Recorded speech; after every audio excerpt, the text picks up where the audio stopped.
Quem está gostando aí do panorama bíblico? Quem tem vindo, né? Então abra sua Bíblia em 1 Samuel capítulo 8. Hoje nós vamos falar dos 2 livros de Samuel, aonde vai registrar o rei escolhido pelos homens e o rei escolhido por Deus.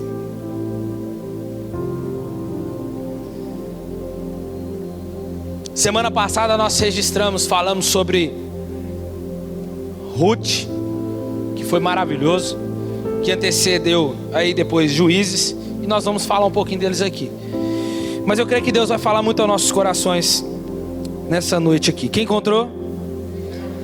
Tendo Samuel envelhecido, constituiu a seus filhos por juízes sobre Israel. O seu primogênito chamava-se Joel e o segundo Abias, e foram juízes em Berseba. Porém seus filhos não andaram nos caminhos dele, antes se inclinaram à avareza, aceitaram subornos e perverteram o juízo. Então os anciãos de Israel se congregaram e vieram ter com Samuel em Ramá. Disseram: você está velho, teus filhos não andam nos teus caminhos, constitui agora um rei sobre nós, para que nos governe como tem as outras nações. Porém essa palavra não agradou Samuel, quando eles disseram: dá-nos o rei. Então Samuel foi consultar o Senhor, e o Senhor lhe disse: ouve a voz do povo em tudo o que te dizem, pois não rejeitaram a ti, Samuel, mas a mim, para eu não reinar sobre eles, conforme todas as obras que fizeram, desde os dias em que eu os tirei do Egito até o dia de hoje. Pois a mim deixaram e aos outros deuses serviram, assim também fazem a ti. Agora ouve a sua voz, porém protesta-lhes solenemente e declara-lhes qual será o direito de um rei que houver de reinar sobre eles. Então Samuel referiu as palavras, disse-lhes: este será o direito de um rei que houver de reinar sobre vós. Vocês vão ter que tomar os seus filhos e colocar-lhes serviços, com carros, com seus cavaleiros, para que corram diante deles. Alguns porá por chefes de 1000 e chefes de 50, para lavrarem os seus campos, fazerem as suas colheitas e fabricarem as suas armas de guerra e os petrechos de seus carros. Tomarão as vossas filhas para perfumistas, cozinheiras e padeiras. Tomará o melhor das vossas terras, das vossas vinhas, dos vossos olivais, e dará aos seus servos. As vossas sementes, as vossas vinhas dizimará para dar aos seus filhos oficiais e aos seus servos. E também os vossos servos, as vossas servas, os vossos melhores jovens e os vossos jumentos tomarás e empregará no trabalho. Dizimará o vosso rebanho e vos serei por servos. Então, naquele dia, clamarei por causa do vosso rei, que houverdes escolhido, mas o Senhor não vos ouvirá naquele dia. Porém o povo não quis ouvir a voz de Samuel. Disseram: não haverá sobre nós um rei, para que sejamos como todas as outras nações. O nosso rei nos governará, sairá diante de nós e fará as nossas guerras. Ouvindo Samuel todas essas palavras, o povo repetiu diante do Senhor. E o Senhor disse a Samuel: dá ouvidos à voz deles, constitui a eles um rei. Então Samuel disse aos filhos de Israel: volte cada um para a sua casa. Só até aí, deixa a sua Bíblia aberta aí. Irmãos, então estamos diante do principal texto de 1 Samuel. A história do povo de Israel, conforme está escrito, se encontra registrado na história, registrada na Bíblia, e é uma demonstração viva de que o Senhor de fato triunfa nas batalhas. De fato Ele é o Senhor dos exércitos e de que é soberano sobre todas as coisas.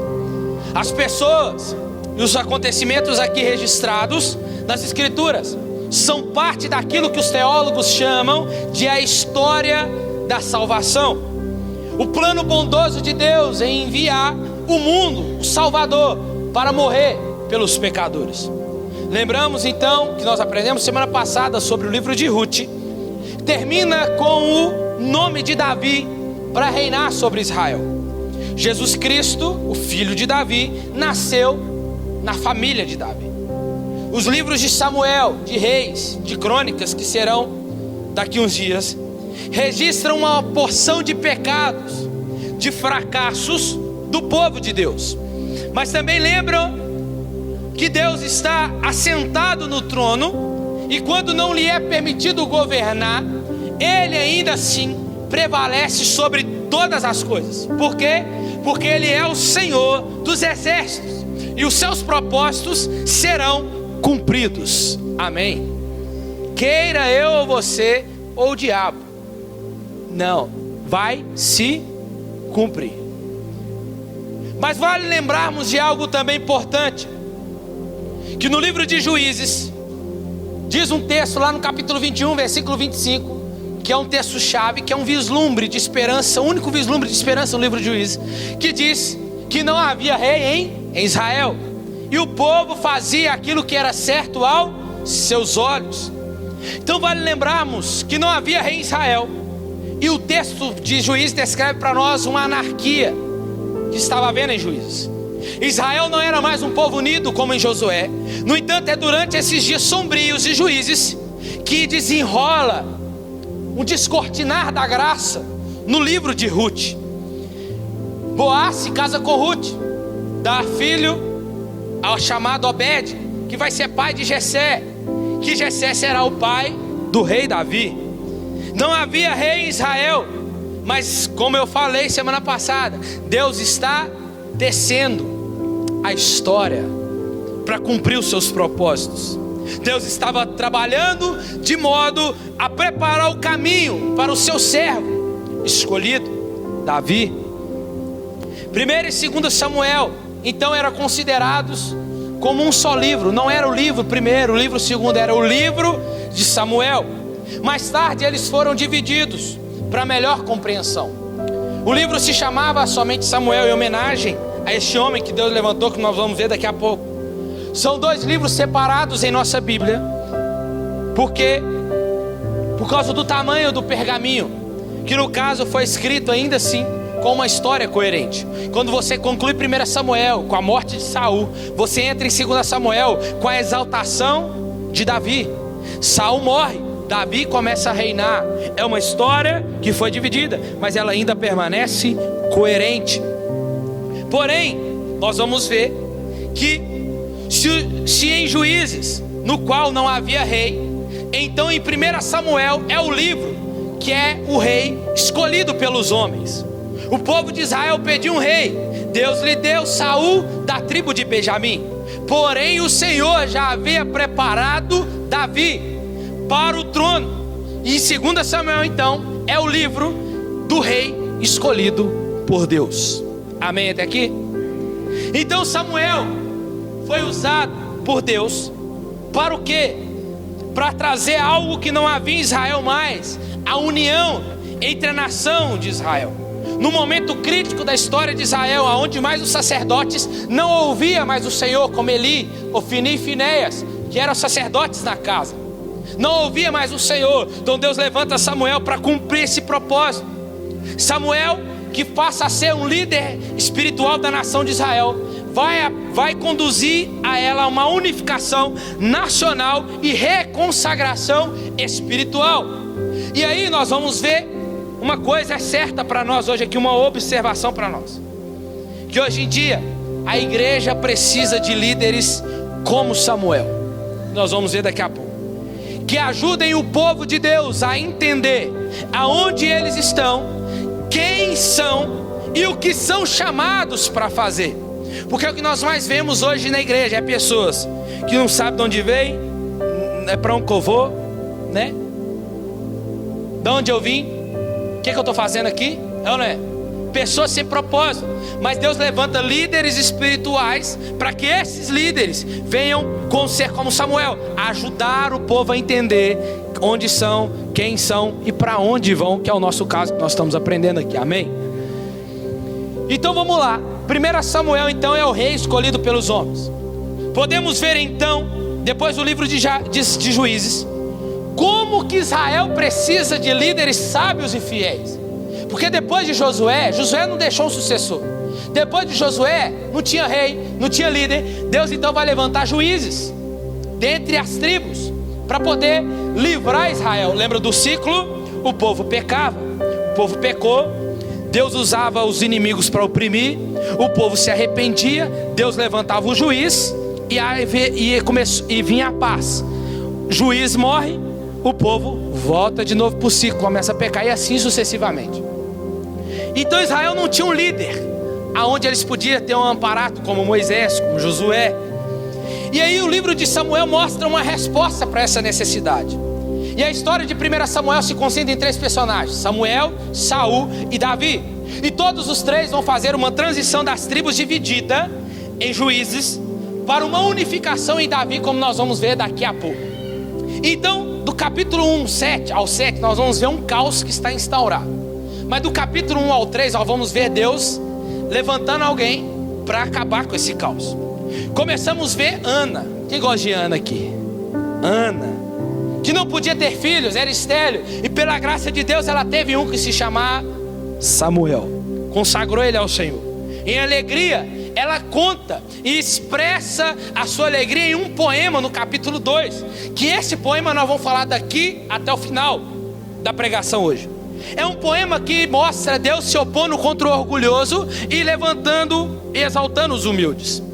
Sobre como, apesar das tragédias, esse poema dela vai dizer que apesar das tragédias do mal humano, Deus ainda está no comando e trabalhando na história. Amém? E também como um dia Deus erguerá um rei ungido para o seu povo. Agora o poema de Ana, ele foi colocado de forma proposital no início do livro. Por quê? Para apresentar a nós os temas chaves que serão tratados no decorrer dos livros de Samuel. E é um período onde Deus não falava mais com os sacerdotes. Depois que Moisés libertou o povo do Egito, o povo fez aliança com Deus no deserto, e finalmente agora eles chegam ao seu destino, Canaã. 1 Samuel então vai demonstrar para nós que o povo estava espiritualmente deficiente.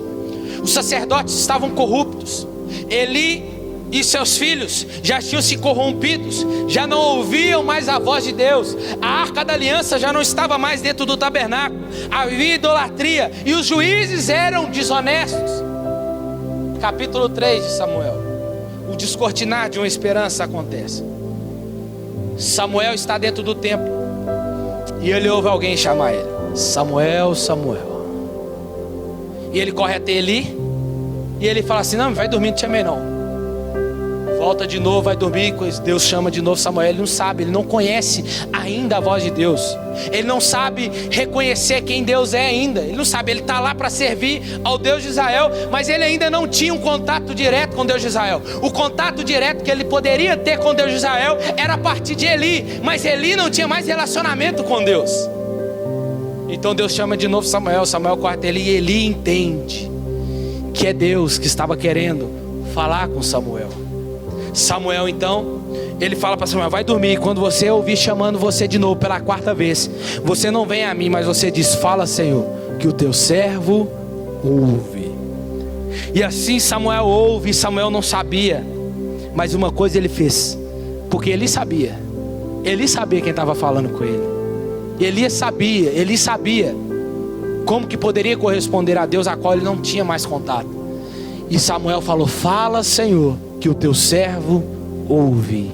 E ali por diante Deus começa a descortinar para Samuel o que ele faria. Ele ia desconstruir Eli e a sua família, ia extirpar Eli e a sua família daquele lugar. E agora Deus estava colocando Samuel como um arauto em Israel, para unificar o povo novamente, para ser boca de Deus para o povo, para endireitar as veredas do povo, colocar o povo de novo no caminho. E Samuel levanta pela manhã, vai até Eli. Ele fala assim: me conta tudo, não me esconda nada que Deus te falou. E ele conta tudo para Eli. E Eli fica então sabendo de tudo que Deus iria fazer a partir dali.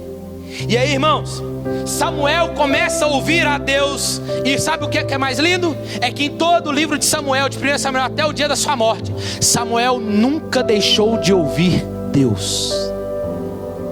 Samuel nunca parou de ouvir a Deus. A Bíblia diz que Samuel crescia e se fortalecia no Senhor.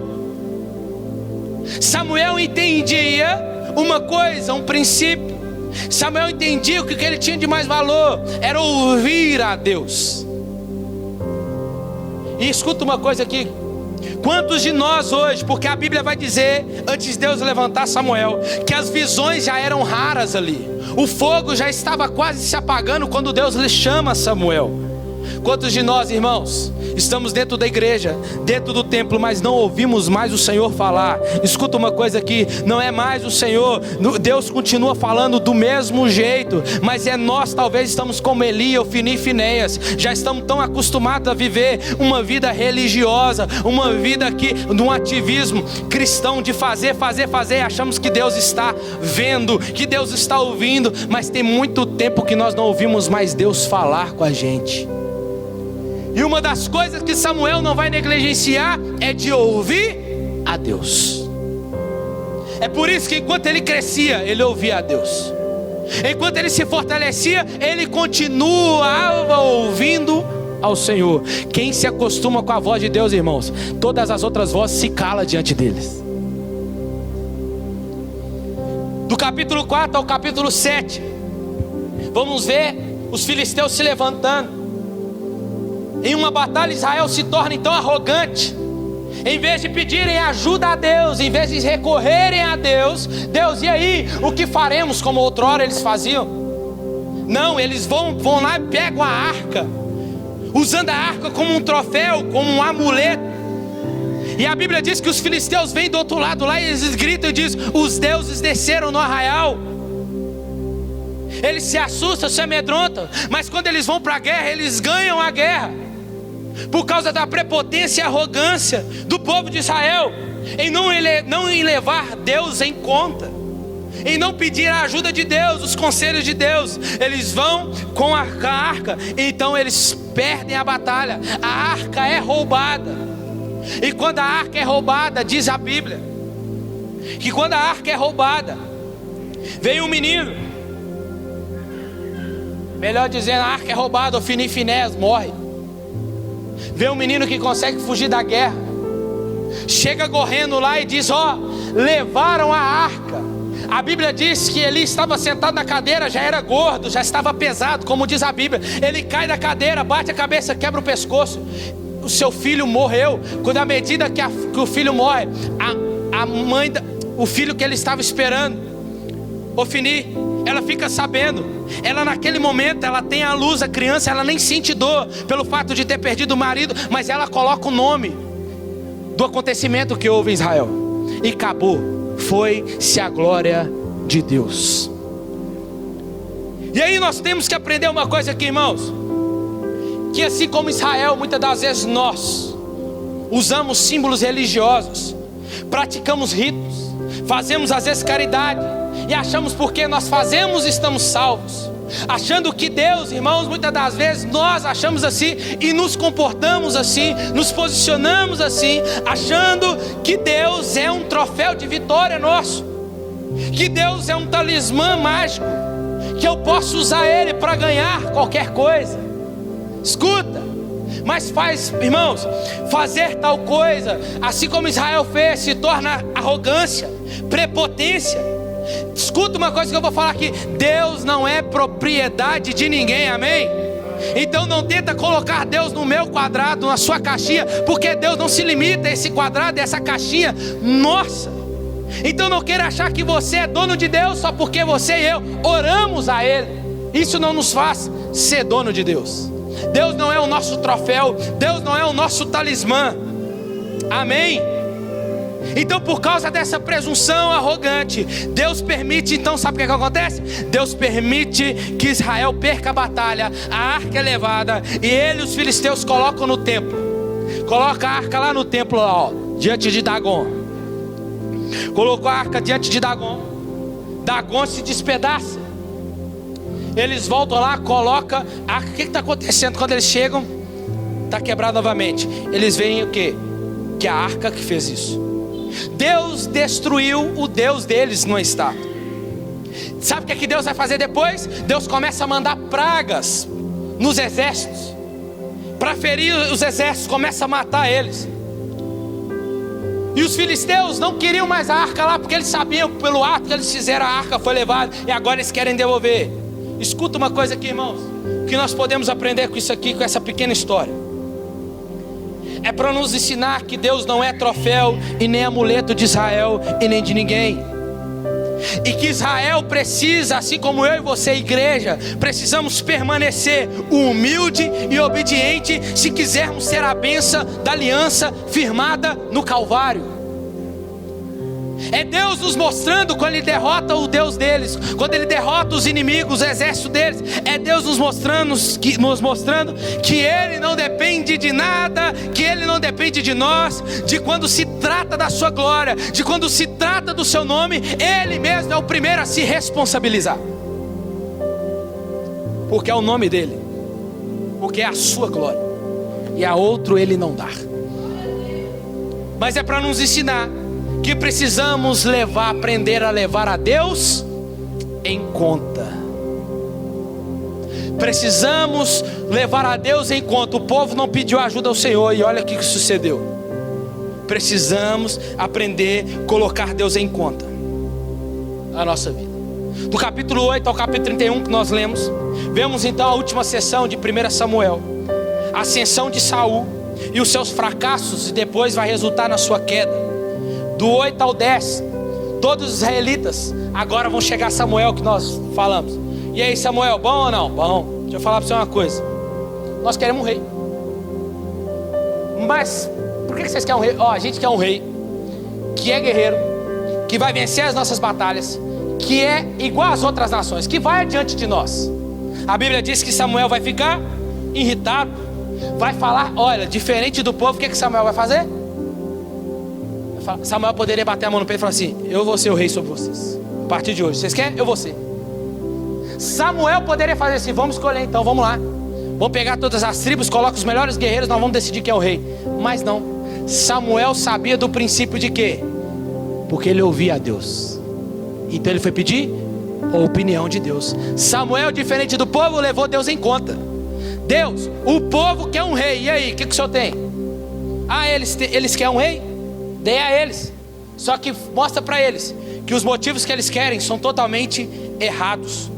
E os motivos eram ser como as outras nações, ter um juiz nacional, terem um campeão de guerra. E cada um desses motivos contradizia os propósitos específicos de Deus para com Israel. Pois o certo era Israel ser uma nação santa e separada das outras nações, e não como elas. Outra coisa, Deus deveria ser o supremo juiz, e Deus era aquele que já ia à frente e já lutava as batalhas dos israelitas. O problema de Israel então estava onde? Não consistia em ter um rei. O problema de Israel foi substituir Deus por um governante humano. O que eu tenho a dizer para nós aqui? Eles trocaram um governante maravilhoso e poderoso, que não podiam ver, por um que eles podiam ver, mas estavam sujeitos ao fracasso. Quantos de nós, irmãos, trocamos a Deus por nós mesmos? Quantos de nós trocamos e ainda fica lá naquele negócio? A gente acha que a gente tem um controle, né? A gente tem um controle na mão, aí o controle fica com Deus, toma o controle da minha vida. Não, Deus, dá aqui. Não, Deus, toma. Não, dá aqui. Não, tem disso não. Deus tem o controle da sua vida? Então pronto. Só que o segredo está, se Deus está no controle da sua vida, então, meu irmão, o que Ele fizer é para o seu bem. Amém? Então não fica tentando dar jeitinho. Se Ele está fazendo, Ele sabe o que está fazendo. Então vamos parar de substituir Deus. Não nem coloca outra pessoa não. Eu coloco nós mesmos. Às vezes nós substituímos Deus, que tem um governo, o controle da nossa vida, que nós levantamos a nossa mão aqui, batemos a mão no pé e falamos: Deus, tu és o Deus soberano, tu és tem o controle da minha vida, tu és aquele que governa a minha vida. Eu já fui crucificado com o Senhor, agora não vivo mais eu, mas o Senhor vive em mim. Mas na hora do vamos ver, não, se eu fizer assim vai dar certo. Não, se eu por esse lado aqui vai dar certo. Deus, não, vou levar Deus em outras coisas, nisso aqui não. Cadê Deus? É nas mínimas coisas. E o povo substituiu. Então Deus disse para Samuel: eles querem? Então beleza, pode dar a eles. Dá a eles um rei. Agora vamos ver então uma transição da teocracia, Deus tendo como governo, para uma monarquia. Agora Deus vai julgar, não diretamente. Agora Deus vai julgar a partir do rei e o rei com o povo. E aí temos um homem chamado Saul, que é uma figura trágica. Por quê? Porque ele tem falhas. Ele começa a vida e seu reinado cheio de promessas. Ele é alto, bonito, vistoso, guerreiro, perfeito para ser um rei, mas tem falhas profundas em seu caráter. Ele é desonesto, não tem integridade, ele parece ser incapaz de reconhecer os seus próprios erros. Meninas, não vai pela boniteza, não, vigia. Toma cuidado. Fecha parênteses. Essas falhas tornam a sua queda. E os meninos também, vigia. Ele vence algumas batalhas no começo, mas as suas falhas são tão profundas que ele acaba sendo se desqualificado, na medida que ele vai desobedecendo, em desobedecer às ordens de Deus. Samuel manda então, Samuel dá uma ordem para ele: ô Saul, você vai lutar contra o rei, acho que é o Gog, o rei Gog, se não me falha a memória.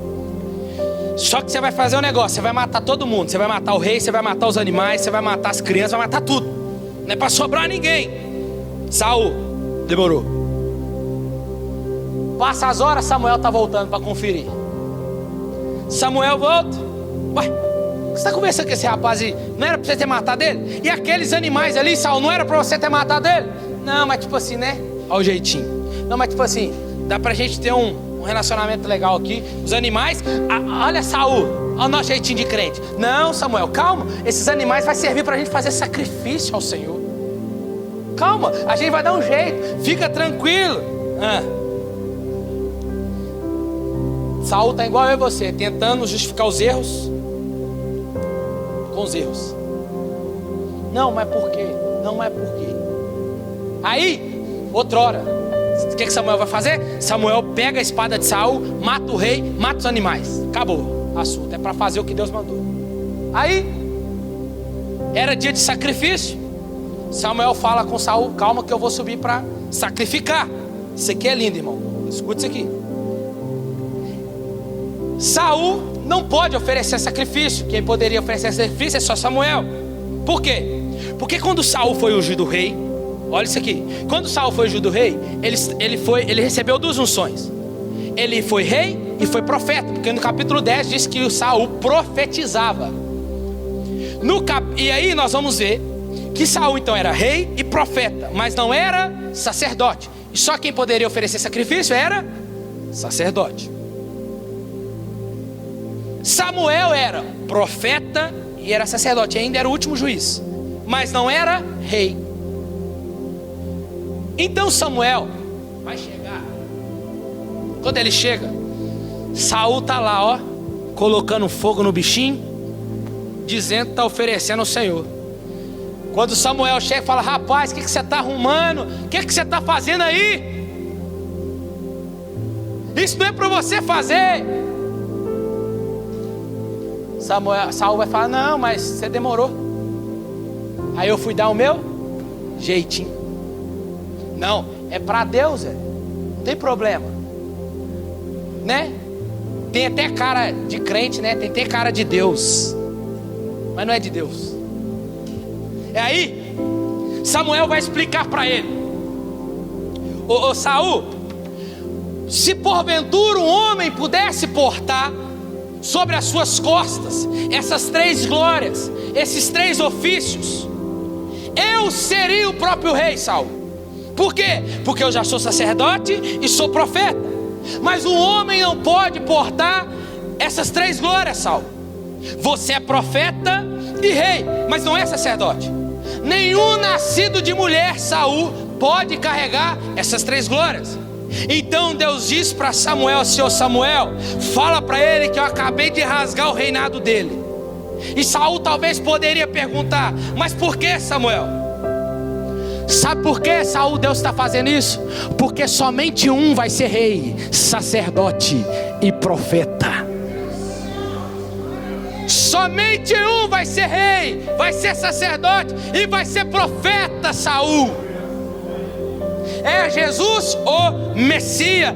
Então Deus não iria permitir nenhum mortal carregar essas 3 glórias. Mateus capítulo 1 diz assim: os magos chegando, entrando na casa, viram um menino com Maria, a sua mãe, e prostrando-se adoraram. Então, abrindo seus tesouros, lhe apresentaram suas dádivas: ouro. Ouro é para quem? Ouro é para quem é rei. Incenso é para aquele que vai morrer, mas também é porque é sacerdote. E mirra é para quem é profeta. Você pode dizer um amém por isso? E aí sabe o que vai acontecer? Deus vai rejeitar Saul, rasgou o reinado dele. Capítulo 13, versículo 15, capítulo 13 ao 15, Deus vai rejeitar Saul. Samuel vai confrontar ele. Por quê? Porque Samuel vai lembrar ele que o povo só desfrutaria de um reinado bom se o rei fosse humilde e fiel a Deus. Caso contrário, o rei trará ruína. Abri um parênteses como eu abri de manhã. Toma cuidado com quem que você vai votar, viu, irmão? Existe a soberania de Deus, mas existe a responsabilidade humana também. Toma cuidado. Se o governante teme a Deus, é humilde e é fiel a Deus, o povo prospera. Isso é bíblico. Mas se não ouve a Deus, não é humilde, o povo cairá em ruína. Fecha parênteses. Samuel vai virar para Saul e fala: Saul, Deus vai levantar um rei para substituir você.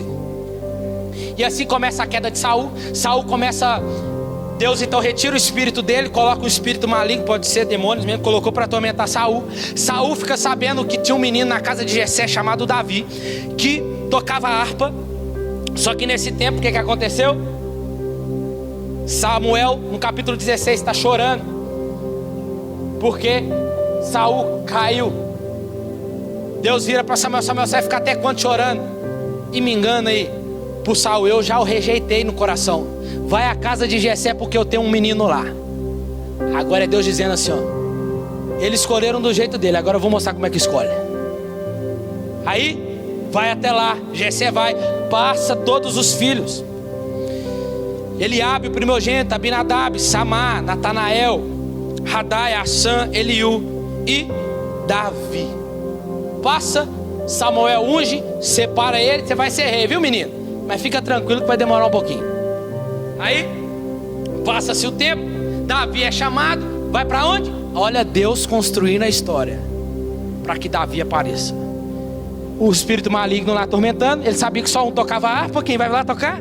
Davi vai tocar a harpa para acalmar Saul. Davi começa a ganhar crédito ali, começa a ganhar, vê os seus irmãos na guerra. Lembra? Jessé manda ele levar pão. Quando ele vai levar pão, ele sai de lá com a espada na mão. Por quê? Por causa de Golias. Ele vê Golias afrontando o Deus de Israel. Ele bate a mão no peito e fala: ninguém vai desafiar diante de mim o Deus de Israel, não. Mas menino, se é pequeno, eu já matei urso, já matei leão, qualquer um que vir em mim, mas não vai desafiar o Deus de Israel, não. Eu vou lá. Coloca a armadura de Saul. Saul, não serve no você não. Então eu vou com o meu alforje, com as 5 pedrinhas e com a funda. Vambora. Chegou lá, desafiou. Você está vindo aqui com espada, com um pau parecendo que eu sou cachorro? Rapaz, deixa eu falar pra você uma coisa. Você está achando que você é quem? Para desafiar o exército do Deus de Israel. Você vem em mim, contra mim com isso tudo aí? Eu vou contra você em nome do Senhor. Acabou.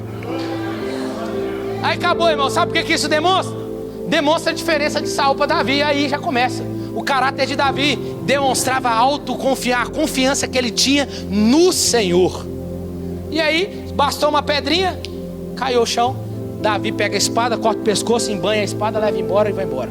Depois daí, Davi começa a crescer. Davi começa a crescer, Saul começa a perseguir com inveja. Aí sabe o que vai acontecer? Eu nem contei a outra parte, né? Saul por inveja, Saul vai matar 85 sacerdotes. Por inveja, porque Saul não conseguia sacrificar. Sabe o que ele vai fazer? Ele vai matar, através de Doeg, todos os sacerdotes de Deus. sobra um, Abiatar, filho de Aitube, que sobra para contar a história. Mas aí tem como eu falei pela manhã, tem um estatuto perpétuo de Deus na Bíblia em Levítico, que o sacerdócio seria algo perpétuo, que nunca iria se acabar. E aí a partir de Abiatar seria o próximo sacerdote, mas ele seria já no tempo de Davi, aonde ele colocaria. Por quê? Porque existe Levítico 6,13. O que diz lá em Levítico 6,13? Que o quê? Que o fogo continuará ardendo sobre o altar e não se apagará. Quem que estava para manter o fogo aceso? Os sacerdotes. Então, se era a promessa de Deus, iria ter sacerdote sobre a terra. Saul vai invejar, vai começar atrás de Davi para matar Davi. Davi vai fugindo, é um pastorzinho que ninguém dá nada. Ele é o candidato mais provável para ser rei. E aí nos faz mostrar uma coisa, que a escolha de Deus, irmãos, não é baseada nos status da nossa família, do nome que nós temos, mas simplesmente na confiança no Deus de Israel. E assim a história se incorpora, sabe aonde? No poema de Ana, que fala sobre aquele que é orgulhoso, Deus abate, e o que é humilde, Deus exalta. O orgulhoso Saul e Golias são humilhados, enquanto o humilde Davi é exaltado por Deus. Capítulo 18 ao 20, vemos Saul perdendo-se na loucura, querendo matar Davi. Davi teve várias chances para matar Saul, mas não matou, por respeito, porque não era o tempo dele também. Irmão, escuta uma coisa, isso aqui eu não falei de manhã não, mas Davi podia usurpar o poder, sim ou não? Podia matar Saul porque ele teve várias chances, sim ou não? Mas Davi sabia que se ele chegasse ao trono pelas suas próprias mãos, Deus não iria com ele. Se Deus prometeu, Davi tinha confiança que Deus iria o colocar no trono. Eu nem ia falar isso aqui, mas vou falar. Tem muita gente na igreja, né, que briga por poder, que briga por status, briga por isso, briga por aquilo. Fica tranquilo, meu irmão, o que é seu, Deus vai colocar você lá. Amém? Então para de ficar brigando. Amém? Volta a mensagem. E aí o que nós aprendemos com Saul e Davi aqui? Com Saul temos um aviso, que nós precisamos refletir sobre nossas falhas de caráter e como elas prejudicam nós mesmos e os outros também. E que com a ajuda de Deus precisamos nos humilhar e lidar com o nosso lado obscuro, para que a história de Saul não se torne a nossa história. Já com Davi nós podemos aprender em 1 Samuel que Davi é apresentado como um exemplo de paciência e confiança que no tempo de Deus, que em nossas vidas vai ter dia que nós vamos ter que fugir para o deserto, vai ter dia que nós vamos ser colocados lá. E Davi tinha todos os motivos para achar que Deus o abandonara, sim ou não? Deus não falou, mas Deus falou: olha o que está acontecendo comigo, o rei está tentando me matar, e agora, cadê o óleo que desceu, vai cumprir quando? Não, a Bíblia não demonstra nada disso para nós. Mas Davi não pensa nisso em nenhum momento. Ou seja, a história de Davi em 1 Samuel nos encoraja a confiar que apesar do mal humano, Deus está trabalhando com os seus propósitos e continuará exaltando aquele que se humilha diante dele. E é disso que nos ensina 1 Samuel e 2 Samuel, que é mais rápido. Já demonstra o rei escolhido por Deus, Davi no trono. O primeiro livro de Samuel registra o fracasso de Saul, que é o rei pedido pelos homens. E já em 2 Samuel já descreve a entronização de Davi, que é o rei escolhido por Deus, bem como o estabelecimento da casa de Davi, através do qual o Messias Jesus mais tarde haveria de vir. Quando diz Isaías 9,7 que este estenderá o seu governo e haverá paz sem fim sobre o trono de Davi e sobre o seu reino. Lucas 1,32, cumprindo. Então este quem? Jesus será grande e será chamado Filho do Altíssimo. Deus o Senhor lhe dará o trono de Davi, seu pai. É importante lembrarmos novamente que o conceito literário que está no poema de Ana, que está na humilhação de Saul e na exaltação de Davi. Vamos ver no capítulo 1, Davi fazendo um lamento diante de Jonatas e Saul, chorando. Esse lamento demonstra humilde compaixão de Davi. É um homem que lamenta pelos seus próprios inimigos. Capítulo 2 ao 6. Após Davi viver um tempo de sucesso, bênção de Deus, as tribos então chegam a dizer: Davi, hoje você é rei só de Judá, mas Davi reina sobre nós agora. Então Davi vai ajuntar todas as tribos, cumprindo o quê? O propósito que Deus levantou Samuel, para unificar todo o povo. Lembrando que o reino dividido não subsiste, e as tribos pedem unificação, e que Davi seja o reino deles. Davi então vai transformar Jerusalém a capital política, e ele chama a Jerusalém de cidade de Davi. Mas depois disso, ele vai querer fazer a Jerusalém ser a cidade religiosa. Jerusalém significa habitação da paz. Salém ali significa shalom, paz.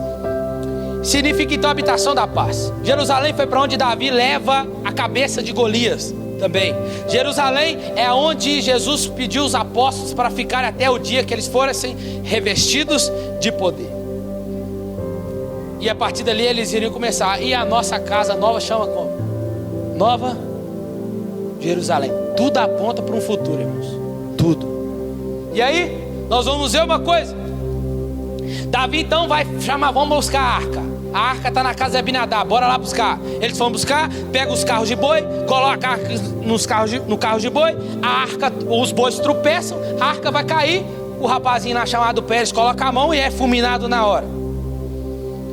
Davi fala: tem alguma coisa errada, como é que nós vamos fazer isso? Aí enquanto Davi foi pensar o que ia fazer, a arca fica na casa de Obed-edom. E a Bíblia diz que enquanto a arca estava lá, Obed-edom prosperava.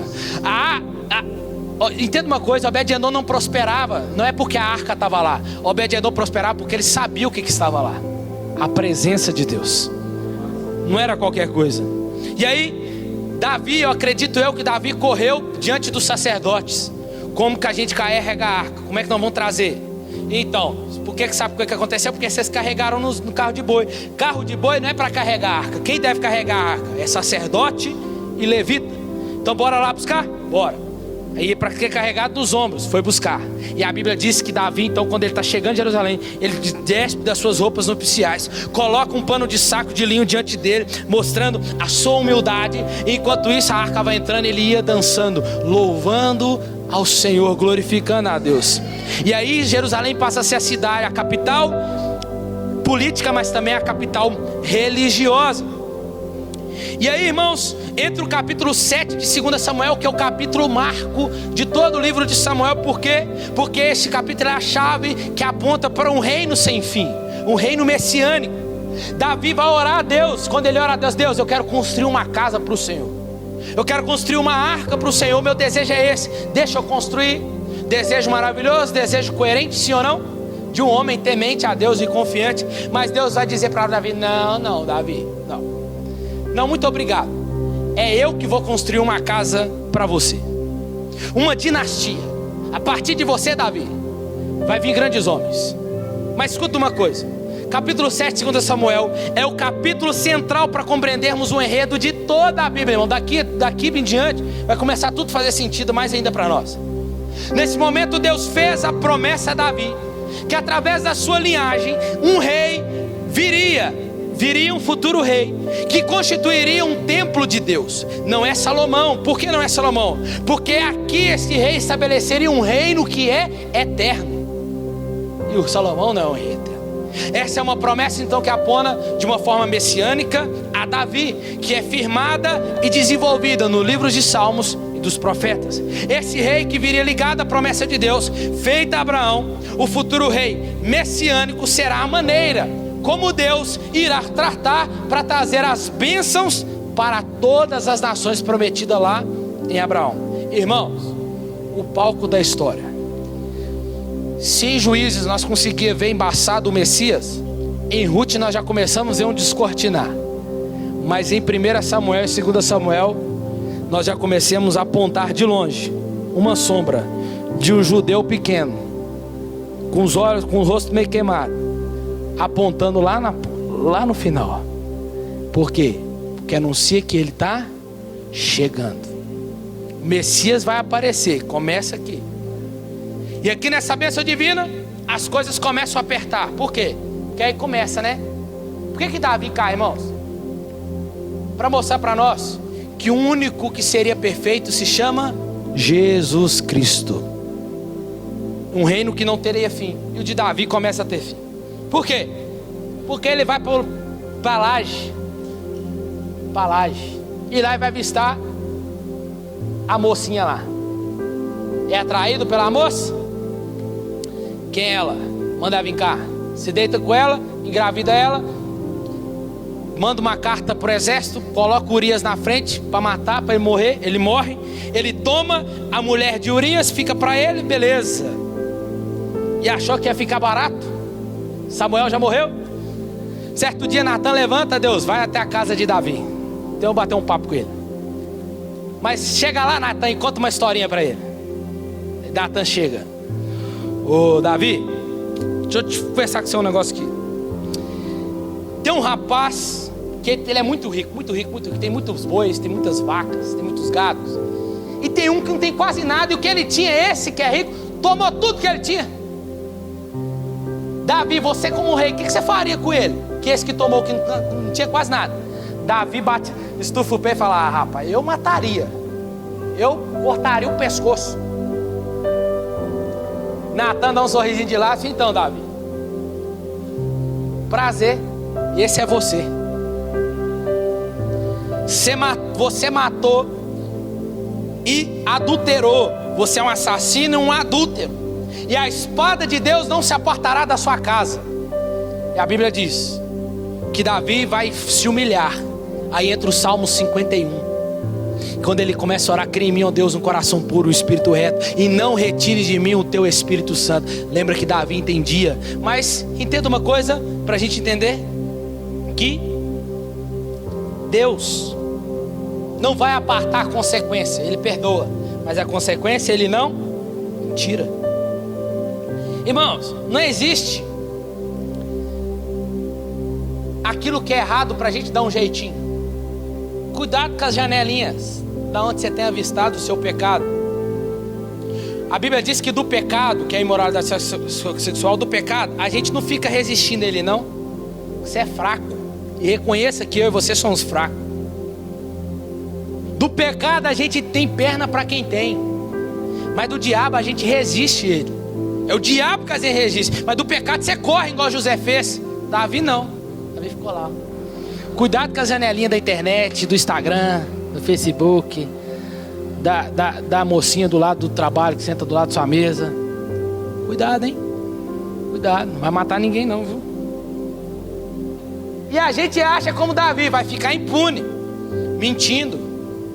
Só que sabe que se tem um problema aqui, é que esse problema é que Deus vê. E Deus não vai deixar barato. A gente acha que as coisas com Deus vai ficar zerado. Não vai. O filho dele morre como resultado da desobediência. E depois disso o seu reino, irmão, o seu reino, a sua família, tudo começa a desmoronar, irmãos. Começa um declínio. E aí começa uma sessão trágica, muito parecida com a de Saul. Os filhos de Davi começam a repetir os erros do pai. Pior ainda, escuta, porque Davi foi um rei, um dos maiores reis de Israel, mas foi um péssimo pai. Então deixa eu te falar para você uma coisa aqui. O sucesso de um ministério, de uma vida profissional, não justifica o declínio da minha e da sua família. Não adianta ter uma vida profissional boazinha, chique com todo mundo, mas por trás está uma família caída, toda ruim. É o que mais a gente vê, ó, de pastor, irmão. Eu prefiro agradar a Deus salvando a minha família do que eu salvando todo mundo que está aqui e perder minha casa.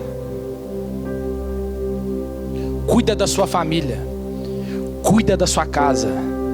Vida profissional, você pode trabalhar bem, mas vai fazer, se você não tomar cuidado, vai fazer você perder a sua casa, sua esposa, os seus filhos. Você não vê seus filhos crescendo, por quê? Porque é trabalho. Não, tem que trabalhar para sustentar eles, tem que trabalhar, mas é tudo com decência e ordem, irmão. Toma cuidado, irmãos. Começando por mim aqui que eu estou falando. Sabe o que vai acontecer? Tamar, Aminon e Absalão, os 3 filhos dele. Aminon abusa de Tamar. Absalão mata Aminon. Absalão corre para poder usurpar o trono do pai. Quer tirar Davi do trono. quer matar o pai. E aí Davi tem que fugir. E aí o que acontece? Absalão morre, Davi volta chorando. Por que aconteceu isso com ele? Mas por quê? Por causa da consequência do seu pecado. Vou repetir. O sucesso de um ministério, o sucesso de uma vida profissional não justifica o declínio da nossa família. Cuida do seu casamento, cuida dos seus filhos, cuida da sua casa, meu irmão. Os solteiros, cuida das coisas do Senhor. Mas você que é casado, cuida da sua casa. Capítulo 21 e 24 para a gente terminar. As histórias não vão entrar de forma cronológica do 21 ao 24, mas é um projeto simétrico proposital para nós aqui, que vai comparar as falhas de Saul com as falhas de Davi. Só que agora nós vamos ver não Davi como um guerreiro, mas vamos ver um Davi agora vulnerável, dependendo dos outros. E o centro desse epílogo, que é o arremate para nós aqui, tem 2 poemas de novo, que atua como memória de Davi, que reflete sobre a sua vida. Lembra dos momentos em que Deus o livrou do perigo graciosamente. Ele viu como que Deus foi fiel à sua aliança, mesmo ele não sendo, e já aponta para Jesus, mostrando para nós que mesmo nós não sendo fiel a ele, ele permanece fiel à aliança que ele fez conosco. Assim Davi começa a representar isso. Irmãos, qual que é o segredo aqui para nós? É obedecer, é confiar, é ser fiel. Mas se falharmos, ele permanece fiel, porque a aliança é uma só. É ele que restaura ela. Os 2 poemas então terminam olhando para o passado, com confiança na promessa que Deus fez por um futuro rei. Quem? Jesus, a qual constituiria um rei eterno. Esses poemas, irmãos, mostram para nós a promessa de Deus. Fazem conexão com o poema de Ana lá no início de 1 Samuel. E essas passagens são a chave para o único meio e fim do livro, aonde vai unir os seus temas por completo, apesar da maldade de Saul a Davi. Sabe o que aponta para nós? Que Deus continuou a trabalhar com seus propósitos. Quais são os propósitos de Deus? De redenção. Deus se opõe à arrogância de Saul a Davi, mas exaltando Davi quando este se humilhou. Então, irmãos, sabe qual que é a esperança desses 2 livros? É um olhar para o futuro, para o rei messiânico que vai vir, no caso nesse tempo aqui, que um dia traria o reino de Deus e a sua bênção sobre todas as nações. E como toda semana eu vou terminar em Gênesis, esse que aponta para um futuro rei. Ele é a semente da mulher e o início de tudo. Em Êxodo, ele é o nosso cordeiro pascal. Em Levítico, nós já vemos, ele é o nosso sacerdote e o sacrifício. Em Números, ele é a rocha ferida. Em Deuteronômio, ele é o verdadeiro profeta. Em Josué, ele é o fio escarlate que salvou Raabe nos muros de Jericó, tipificando o sangue derramado na cruz que nos salvou. Em Juízes, ele é o nosso juiz. Em Ruth, ele é a nossa redenção. Mas em 1 e 2 Samuel, ele é o nosso rei esperado. Você pode dizer amém por isso, meu irmão? Aleluia!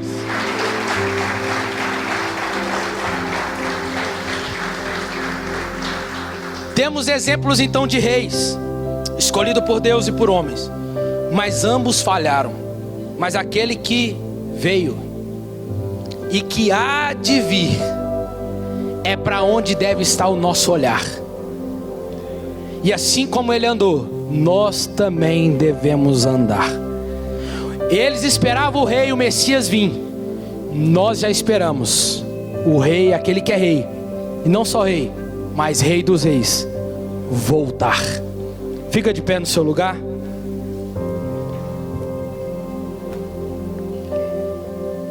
Coloca a mão no seu coração, meu irmão.